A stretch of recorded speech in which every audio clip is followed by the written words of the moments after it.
Hello, mga tao. Kasali na din ang hindi mga tao. Bago tayo makagawa ng prosperity bowl, ay mangutang muna tayo sa bangko, oy. Pagkatapos natin ng utang, day, ay mamili na tayo ng ating gagamitin doon sa prosperity bowl, day. Oy, kailangan man kasi ito, marami pa yung kakailanganin, day. So, kailangan dito tayo mamili. Tapos yung kaspa natin dyan, day, yung balakubak ba, ay nangangati siya, day. Wala magagawa, day. Ganun talaga. May gamot dyan pag nangati. Hampas-hampasin mo lang yung ulo mo. Ganon yung ginagawa ko, ganon. Dito tayo sa piso-piso. So, magbukas ka. O, diba ang bait niya? Una, day, ang hahanapin natin ay yung wala. Alam naman hanapin natin yung andyan niya. Char. Ito ang bibilhin ko, yung gold na papel. So, origami ang bibilhin ko para mapadali lang ang ating mga gawain. Pagkatapos yan, naghanap ako ng rebo na red. Ngayon, day, ang problema, wala man silang red dito. Oy, yung hindi masyadong malapad sana. Kaso lang, wala talaga. Wala akong nakita. Ay, ibig sabihin, day, maraming bumili. Naniniwala siguro ang mga Hapon sa Prosperity Bowl. Ito naman ay masyadong malapad. Pero ito na lang kasing natira. Kaya kukunin na natin, baka makuha pa ng iba. Oy, kaya add to cart na talaga yan, day. Ang susunod, bibili tayo ng itlog ni Manoy. Nakabili pala ako ng itlog dito, day. Napansin ko lang sahig nila na napakintab, no? Parang salamin. Pag nakasaya kayo, nakapalda, magkita talaga yung janty mo. Ako, diba, napakakintab. Para kagaling ko dyan, day, umuwi na ako ng dali-dali. Oh, ayan, oh. Nagyaw-yaw na si Manang, day. So, ang sinasabi ko pala dyan, day, ay magkuha pala tayo ng bulak ba? Ano ba yung Bisaya ang bulak, oy? Gapas, day, gapas, cotton, o may English na yan, may Bisaya, may Tagalog pa. So, wala man akong bilog-bilog. Ito na lang, maghanap pa tayo ng wala. Tapos, lagyan natin yan sa ibabaw ng bigas. Ang pagkakaalam ko, o gaya-gaya lang ako, putumaya kahit ng pera ba? Kahit anong bigas daw pa pwede. For example naman kasi, wala kayong bigas na rice na katulad ng ganyan. Mais yung bigas nyo, katulad sa amin dati. Ganun na lang talagang gagawin. At least, ang importante, bigas. Hindi ko masyadong pinuno yan, day, kasi baka apaw ba? Lagay pa tayo ng itlog, baka mahulog. 12 piraso daw ilalagay na itlog, day. Yung binili kong itlog, day, yung merong nakasulat na expiry. Karamihan naman dito kasi yung mga itlog, may nakasulat talaga na expiry. Pero yung binili ko, yung may shield talaga na nakadikit yan sa itlog. Nakalagay dyan, January pa na 9 na may expired. So, next year, 2025. So, yan na lang binili ko. At yan yung mura ngayon na itlog. So, yan na yan. 7, 8, 9, hindi magkasya. 10. So, kailangan 12. Bubuksan pa natin yung isang itlog. So, dahil hindi siya magkasya, ipagdikit muna natin yung iba. 11 and 12. Huwag kang mabasag, huwag kang matumba dahil lulutuin kita. Charot. Tapos, ay tanggalin natin itong mga nakadikit na mga seal na nakasulat yung expiry. So, ito 2025 January 9. So, pwede pa po siya hanggang 2. Yako. Ayan. Iwan ko nung pangalan. Basta coin siya na gold na yung matamis. Hindi ko babanggitin kung ano ito dahil nanditong bulilit diwende sa katabi ko. Pag nalaman niya na yan ay matamis na nakakain, ay kukuhanin niya yan.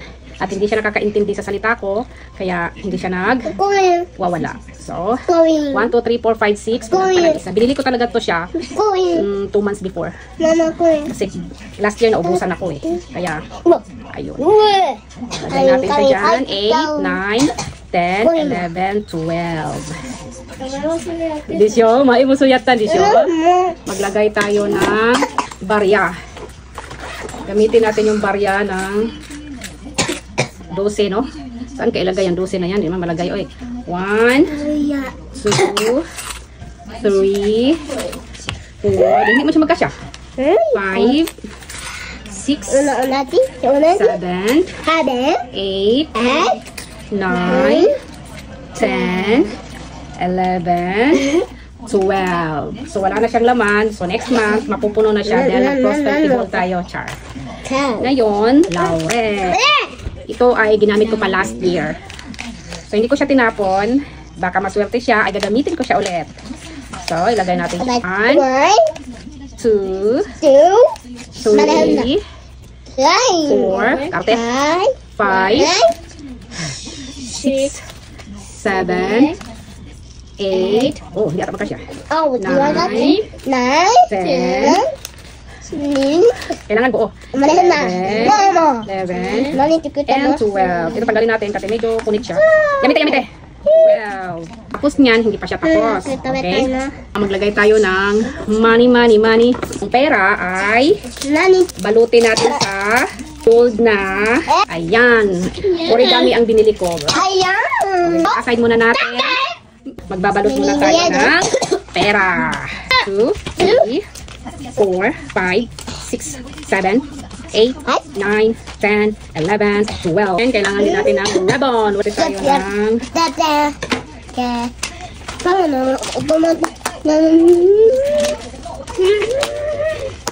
Humingi ako kay Hapon ng pera kanina. Ang sabi niya, bakit ako nagawa ng ganito? Yaha. Hindi naman daw ako Chinese. At saka hindi naman daw siya Chinese. Hindi daw uso sa kanila ng ganito. Hindi daw gumagawa ng ganito. Bakit ako gumagawa ng ganito? Na yun eh. Ayan. Janay, sariwa rebong. Muso gawa ka naman. Ngayon talaga?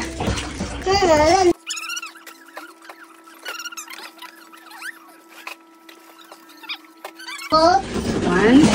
Sabon. Suko na si Hapon. Two. And, aray. Alam mo si Hapon, dito naniniwala siya sa ganito. Pero minsan nakukumbins ko siya eh. Hindi man ako natigil sa kakaingay. Yung sa baga. Tapos, ipatay tapos. Wala po akong Ngayon natin sa gitna. Dapat masagas na lang. Kasi ano ng orange. Kasi nung wala akong orange. Ginamit ko last year. Meron pa siya sa loob. And ito pa rin yung gagamitin ko. Lagay natin siya dini. Tatlong ampal. Okay. Hindi siya magkasya. Oy. Ganyan. So ito na yung ating prosperity. Ang laman pala nito is 568 or 168 kung gusto nyo. Nakita ko lang 568. 168 mga ganon. Ayan. Ito na yung prosperity bowl ko. Tapos ilagay natin siya sa southeast ng bahay or apartment or saan kayo nakatira. Okay? May prosperity bowl.